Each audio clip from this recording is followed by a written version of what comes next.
यहाँ पर उपस्थित सभी गणमान्य को मैं जय भीम नमो बुद्धाय कहता हूँ। साथियों,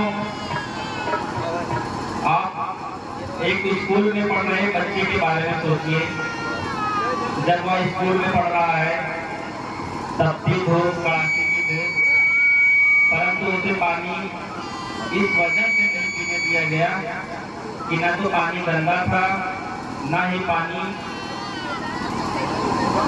था, परंतु कारण यह था कि जो पानी पिलाते हैं वो ब्राह्मण जाति के थे और वह जिस दिन नहीं आए पानी पिलाने उस दिन वह बच्चा पानी नहीं पी पाया और वह पूरे दिन बिना प्यासे ही रह जाता था। आप सोच सकते हैं वह कोई और नहीं डॉक्टर भीमराव अम्बेडकर जी थे।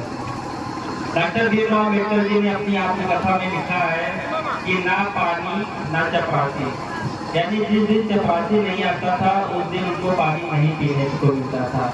उसके बावजूद उन्होंने इतना संघर्ष किया, शिक्षा के स्तर पर 25 डिग्रियां ली।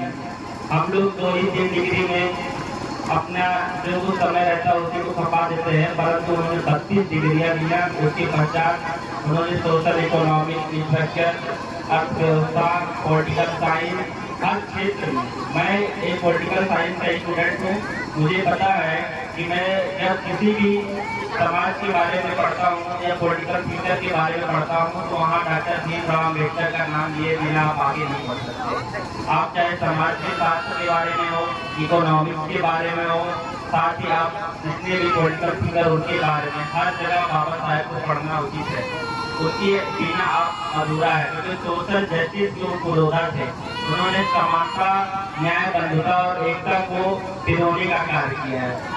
आप लोगों को पता है कि भारत का संविधान जब निर्माण हो रहा था तो उसमें गौतम बुद्ध जी की जो परिकल्पना थी उसके आधार पर एकता और बंधुता को हम लोग अक्सर यही मानते हैं कि वह हमें रूस की जो क्रांति है रूस के बंधुता से दिया गया है, परंतु बाबा साहेब ने अपनी बुद्धा एंड धर्मा में साफ साफ लिखा है मैंने जो कुछ भी लिया है गौतम बुद्ध के उनके विचारों से लिया है।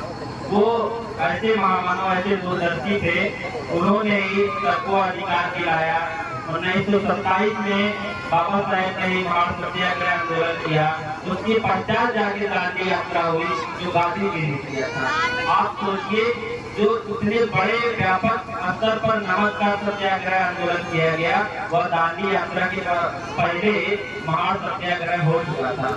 आपको भी यह जानकर आश्चर्य होगा जब कोई भी कहता है कि मैं डॉक्टर भीमराव अम्बेडकर जी को राष्ट्रवाद से क्यों जोड़कर देखूं, तो डॉक्टर भीमराव अम्बेडकर सदैव यही कहते हैं कि अगर देश को आप सबसे पहले रखेंगे तो मैं सबसे पहले देश को रखूंगा, परंतु दलित और देश की सबसे पहले चुनना होगा तो मैं इसलिए दलित को, क्योंकि वहाँ पर सोशल जस्टिस, अगर देश आजाद भी हो गया और हमारे यहाँ की जो वंचित समुदाय के लोग हैं अगर उनको कोई न्याय करने वाला नहीं रहेगा तो वह अभी ऐसे के ऐसे रह जाएंगे।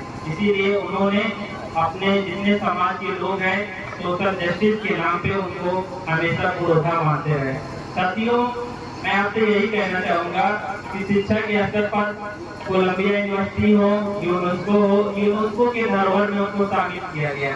आप लोगों को पता होगा कि यूनेस्को में उसी धरोहर में उसी लोगों को शामिल करते हैं जो विश्व में सबसे महान कृतियों में गिने जाते हैं।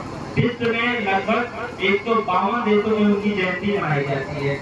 ये कृपया आपको यह भी जानकारी होगी कि हम सब एक पद यात्रा, जुलूस, रैली सारे कार्यक्रम करते हैं, उसके बावजूद भी हमारे जितने भी बड़े से बड़े स्तर के लोग हैं वह सभी कार्यक्रमों में हिस्सा लेते हैं और हमेशा उनका एक ही मानना है कि बाबा साहब समता, न्याय की बंधुत्व की भावना को रखते हैं, सभी को सम्मान देते हैं।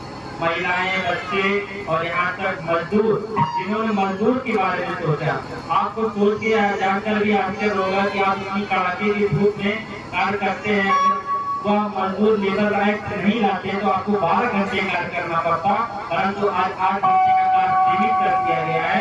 यह कारण बाबा साहब ने अपने लेबर में 1955 में उन्होंने जब सुधार किया कानून में, जिसमें हिंदू कोड बिल लाया गया, यूजीसी लाया गया, सारे के सारे आप जिस स्तर पे जैसे जैसे बाबा साहेब को पढ़ते जाएंगे, उनके विचारों को जानते जाएंगे और सीखते जाएंगे, क्योंकि कभी भी आप एक दिन में बाबा साहेब को नहीं जान सकते और नहीं पढ़ सकते। इसीलिए वह जीवन पर्यंत एक किताब है जो हमें हमेशा उनको अनवरत पढ़ता रहना पड़ेगा। साथियों, आप सभी के समझ मैंने अपनी बात रखी।